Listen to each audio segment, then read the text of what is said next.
Bonjour amis internautes de eSport, bienvenue à la revue d'actualité de ce mercredi 18 janvier 2023. On démarre avec l'actu des locaux. Une victoire de plus pour les quarts. Les Lions locaux disputent un match qui renferme plusieurs enjeux ce mercredi 19h. En cas de victoire, le Sénégal aura l'occasion de se qualifier en quart de finale, garder son statut de leader du groupe B et garder une chance de rester à Annaba pour la suite de la compétition. La tâche ne s'annonce pas facile à une équipe ougandaise qui cherche désespérément une première victoire depuis 4 éditions maintenant. Jouer les matchs l'un après l'autre, avancer doucement, tel est le mot d'ordre du groupe, répété très souvent par le sélectionneur lors de ses rencontres avec la presse. Il faut dire que le plus dur commence pour Pape Thiaw et ses hommes qui, après un bon premier match, ont montré le talent du groupe sénégalais. Désormais, dans ce CHAN, ils sont perçus comme un adversaire redoutable. Je m'en vais vous donner le programme du jour. Dans le groupe B, la Côte d'Ivoire jouera face à la RD Congo en première heure à Annaba. Le match est prévu à 16h GMT. L'autre rencontre de cette deuxième journée opposera le Sénégal à l'Ouganda à 19h. Rappelons que le groupe B est dirigé par le Sénégal qui compte 3 points, suivi de la RD Congo et de l'Ouganda, deuxième ex-aequo. La Côte d'Ivoire qui a essuyé un revers lors de la première journée complète le classement. Lambe maintenant, pas de combat pour Adafas et Zarco suspendus pour 1 an. Les deux lutteurs ne disputeront pas de combat durant une année pour avoir dépassé le délai requis. Adafas et Zarco sont suspendus. Ils sont les premières victimes du nouveau règlement du CNG sur les retards notés pour démarrer le combat. Depuis le 5 janvier, il est interdit aux lutteurs de dépasser les délais fixés. Des sanctions financières et exclusion de l'arène ont été mis en place pour mieux réussir l'organisation des combats et lutter contre la violence qui sévit dans le milieu de la lutte. Au lendemain de sa défaite contre Zarco, Adafas s'est prononcé sur ce combat avant de déclarer ne plus vouloir lutter pendant 5 ans. Une nouvelle qui va faire beaucoup de bruit chez les fans du jeune lutteur de Fass Benno, apparemment touché par l'issue de son dernier combat. Une décision surprenante même si lui et Zarco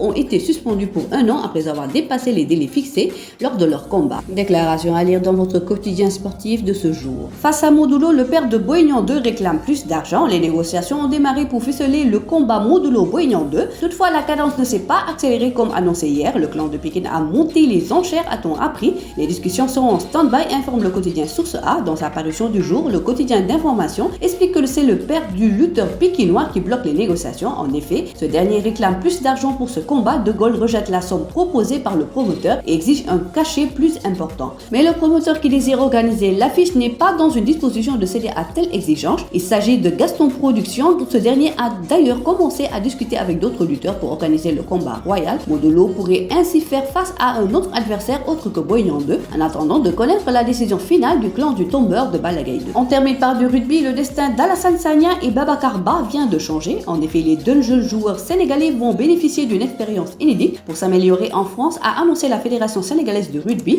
Le communiqué de l'instance dirigeante du rugby sénégalais de préciser que les internationaux sénégalais vont rejoindre leur club le 18 janvier 2023. Ainsi, ils vont signer un contrat d'1 an et vont bénéficier d'une expérience de travail en France, montée en compétences métiers, doublée d'une expérience dans le rugby, amélioration des performances rugbystiques, avant d'ajouter que le dispositif jeune professionnel vise à permettre aux jeunes d'acquérir des compétences à l'étranger. L'objectif visé par cette mobilité internationale est également d'approfondir les connaissances professionnelles, sportives, linguistiques et culturelles des jeunes qui bénéficieront de ce dispositif. Voilà, c'est tout pour aujourd'hui. L'actualité sportive continue sur nos plateformes digitales. Le site numéro 1 du sport au Sénégal, sport.com, est maintenant disponible en version application mobile sur iOS et Android.